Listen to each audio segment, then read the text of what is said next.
This is the Making Noise podcast.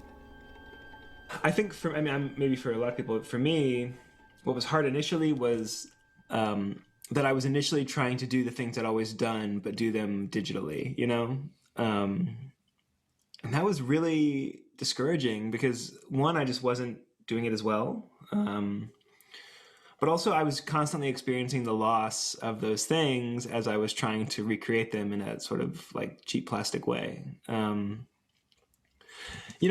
had to learn, my first few months of teaching on Zoom, my students are so gracious. I can't believe they put up with us as we're all trying to like frantically get the technology working and learn how to hear them best and what settings to click, and oh my God, they're frozen. And what do I do? Do I log out? Do I not log out? Like this crazy evolution.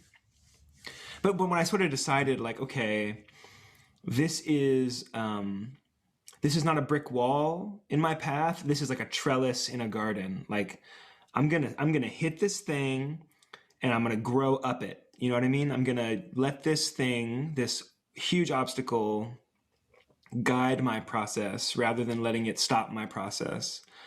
And so I learned that, yeah, maybe I can't teach tone quality the way that I'm used to teaching it. I'm a very physical teacher. I like to be hands-on with my students.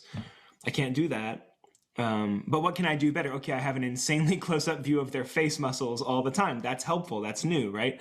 My student can zoom their camera in on their forearm while they're playing, and I can study what's happening there. I can record my students in the teaching. I can go back and watch myself teach and get better. I can record the lesson. So I had to decide, this can't be the end. And for some people maybe it was, and that's fine. But for me, it was like an inflection point where I was trying to see this horrible thing as an opportunity to grow. Not that you have to, right? Like it's totally fine also if you just suffered for a year. Like I think that's also fine. It's totally fine to be in the pit and not get out. Like I don't think people have to do this. But for me, after being in the pit for a while and sort of realizing that for me, that was not putting me in the place I wanted to be in, I challenged myself. How can I get better? And honestly, sometimes I still get worn out. Like sometimes I don't feel like making a video recording. Sometimes I don't feel like not playing for a full audience. But I think at the same time, like there's other things to learn. One thing I love about digital performances is the access you have to the performer. Like, oh my God, I'm looking in Peter Ferry's living room while he's playing this incredible vibraphone solo. Peter gave an amazing concert of Mark Mellett's piece, Parkland, back in the fall. I think it was fall. And it was like really powerful because I got to see in Peter's living room, and the concerts were limited to 16 people. So we had like a talk afterwards, and people I haven't seen in a long time all got together, and we got to watch that experience from all over the country. I'm giving a master class in South Korea soon. Like that's cool. Couldn't have done that normally. And I've had guest artists in. We had a guest artist in from France last week for UNCG clarinets. So there is good to be found here. But I think it can coexist with like the Mourning. Like I've sort of had to learn to reject my tendency towards binary thinking, which is like it's good or it's not, it works or it doesn't. But instead it's like it works and it also doesn't work, and I have to hold those two thoughts in tension with each other, because that's how bridges stay up, right? Is they hold tension. Like that's how like bubbles are formed. There's tension on the surface, and I think learning for me to live with that sort of non-dualistic, non-binary thinking, it's been really hard for me. But in the places I'm able to embrace it, I find that I can get through the day.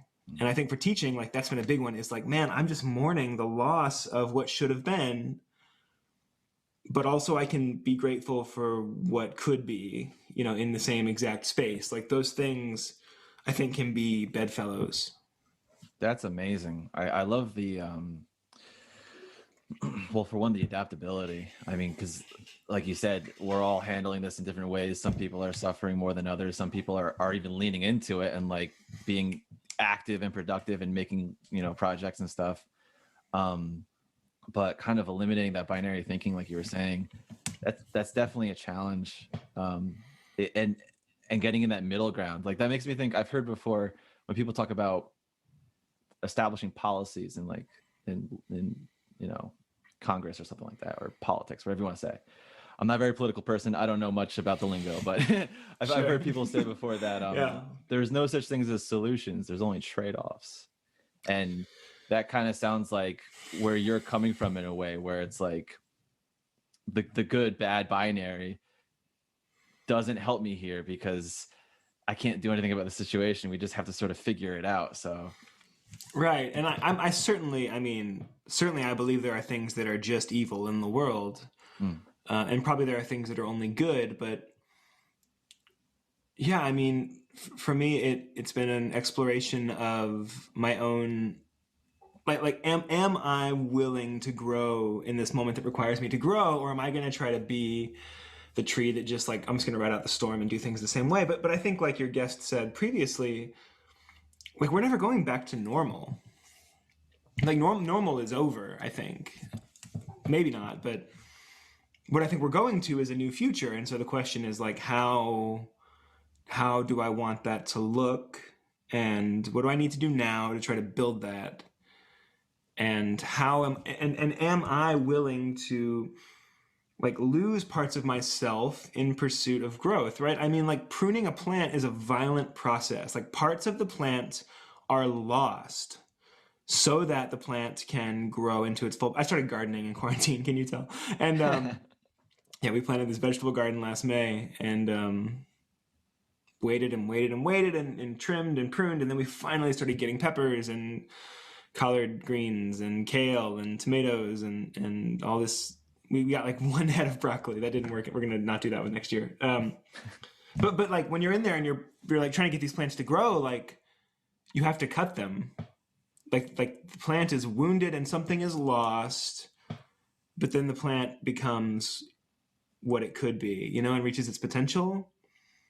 And I'm trying to tell myself that the parts of our careers, the parts of ourselves that we've lost, which I think are real losses, that maybe through that loss, we will one day find something beautiful inside of us. Maybe through the loss, we'll find something powerful. Like maybe we find a strength we don't know we have. And like maybe we don't, you know, but I can't live that way. I just can't.